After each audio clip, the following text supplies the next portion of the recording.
All right, today we're going to talk about another kind of graph called Hamiltonian. So yesterday we learned about these things called Euler, and in an Euler we care about passing over every edge.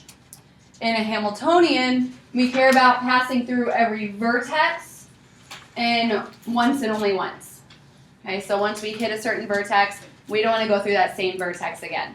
So I kind of said it like in that museum question, it was strange to me because why would you care about walking through every doorway? You would really probably care more about just going to every room once and only once. So that would be more of a Hamiltonian question. Can I go to each room once and end up back where I start? Or a lot of our problems with Hamiltonian circuits will end up dealing with cities.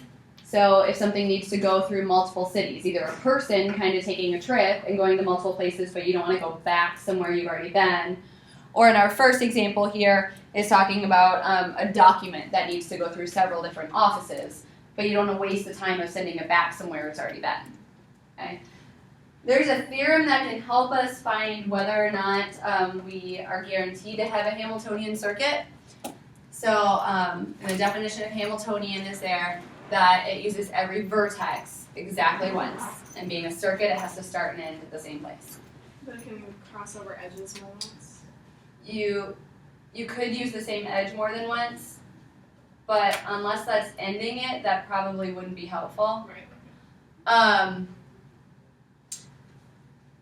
So this theorem, I think it's called Zirac. I don't know, I think it's maybe French, so there might be some of that, pronunciation thing to it, but it's some guy's name, decided that a simple graph, so we can't have any double edges, but a simple graph that has at least 3 vertices, okay, because 2 vertices, that's boring, right? We're just connecting 2 dots. So if we have at least 3 vertices, and it's simple, we don't have any double edges, then every vertex needs to have a degree of at least half of the order.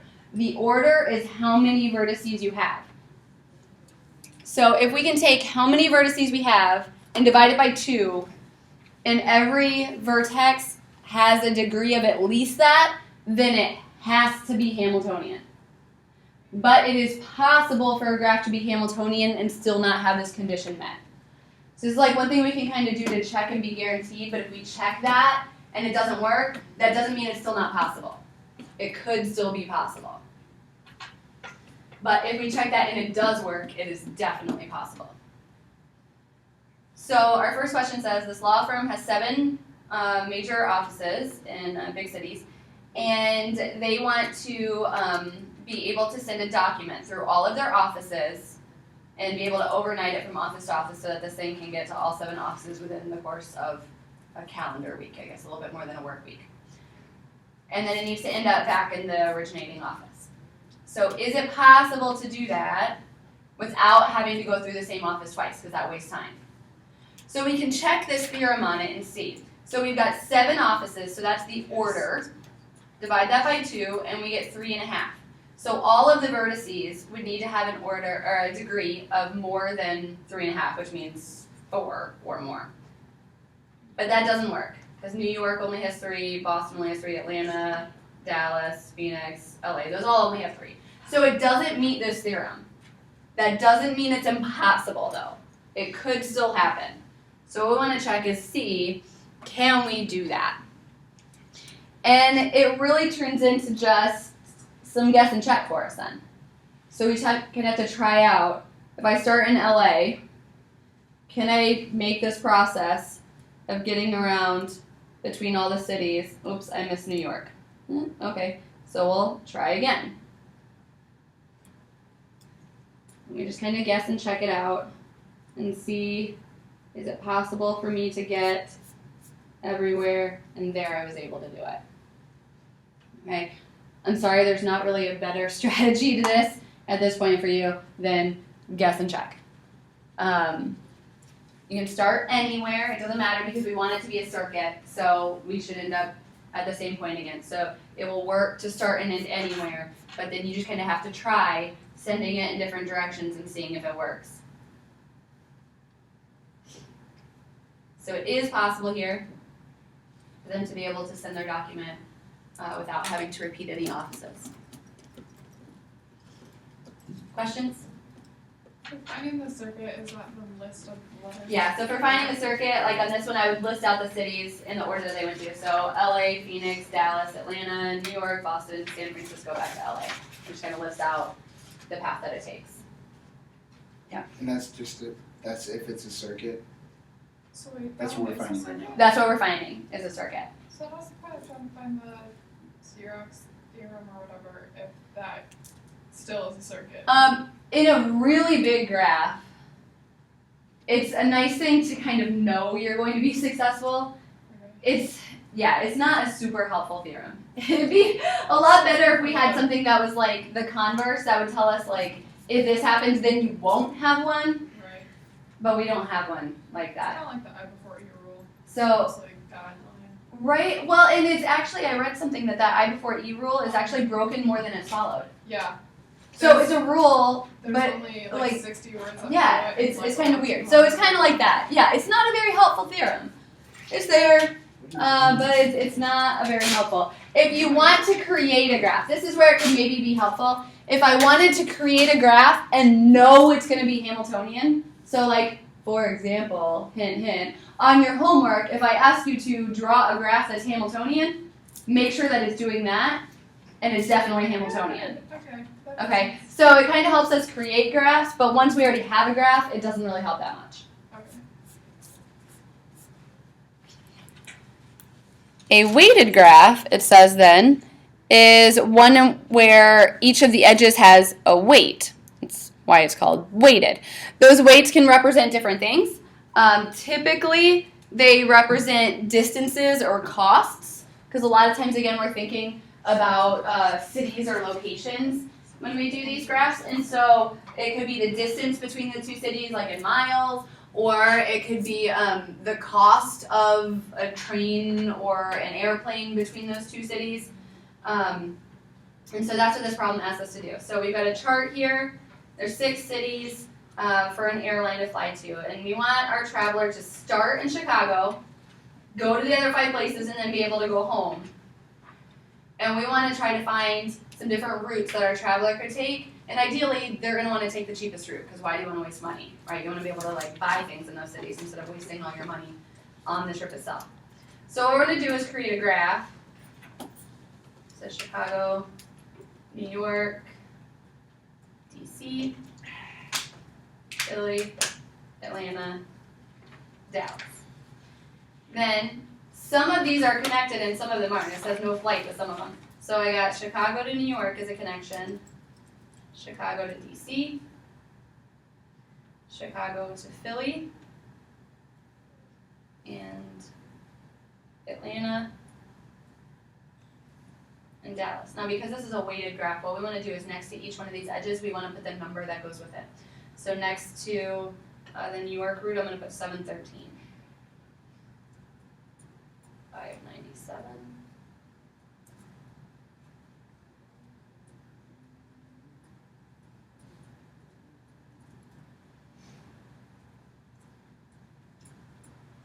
Okay, so we create our graph by putting in these edges and then putting the weight next to each of them. And this problem, the weights are representing costs.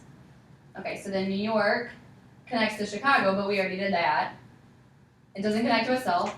It doesn't connect to DC. It doesn't connect to Philly. But New York does connect to Atlanta.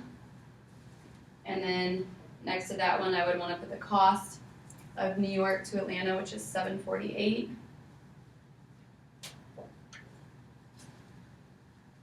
It gets a little messy with writing all the numbers and trying to figure out exactly what one each one goes to. You just kind of have to do your best on it. And then New York to Dallas does connect, and the cost of that route is $13.74. Then once you start establishing this lower half of the X's, you're not going to have to do because you've already done those.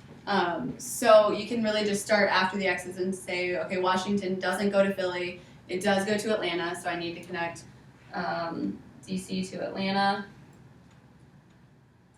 And the cost of that is $544. And DC to Dallas is 1185. And that one's just, I mean, that's like right through the middle of everything. I'm gonna throw it around the outside instead of putting it right through the middle of all of my numbers.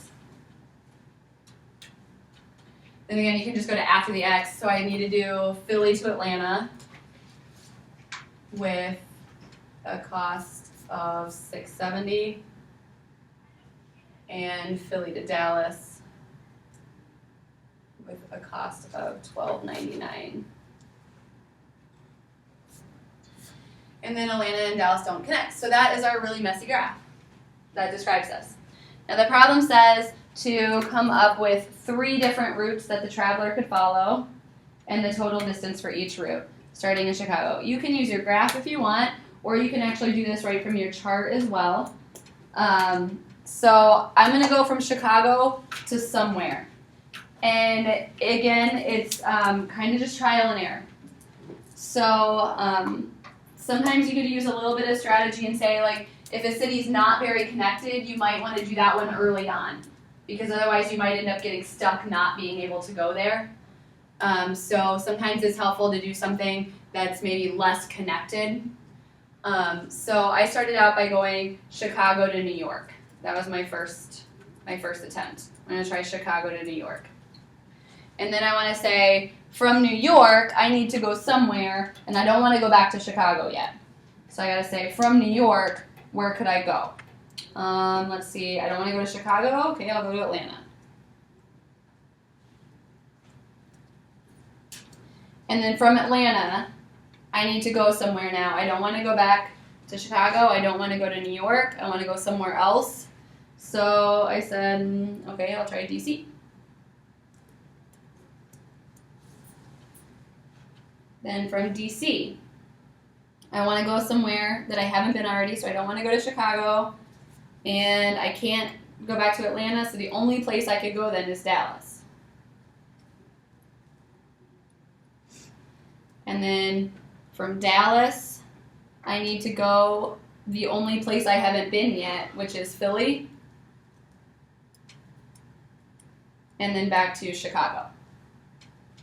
And then what we would want to do is give the cost of that journey. So we want to take our calculator and add up those values and say how expensive this trip is going to be for us, Philly back to Chicago. So we would add up those 6 amounts and figure out how much this trip is. Okay? And the problem asks you to come up with 3 different routes. So then I'm going to try doing Chicago to something else. So I'm going to try, for my second route, I'm going to go Chicago to Philly. You could just do it all backwards. Yeah, you really could. You could just do the same exact trip backwards. I mean, ideally, you would come up with something a little bit more creative than that. But yeah, I mean, I guess technically that would be a different trip.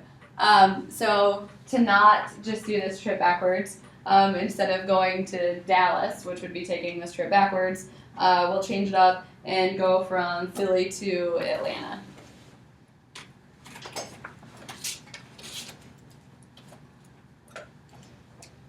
Then from Atlanta, New York is not a very connected city, so if I can go to New York, that's a good thing to do. Why on earth New York would be a not very connected city is kind of a strange thing to me. In the context of a problem, New York seems like it's connected to everything, but in this problem, it's not really. So it's a good idea to try to hit New York as early as you can. And then from New York, I want to go somewhere. I can't go back to Chicago. And I can't go back to Atlanta because I already did that one, so the only place I could go then is Dallas. And then from Dallas, I need to go somewhere that I haven't been yet. And so from Dallas, I went to DC. And then I've been everywhere, so I go back to Chicago.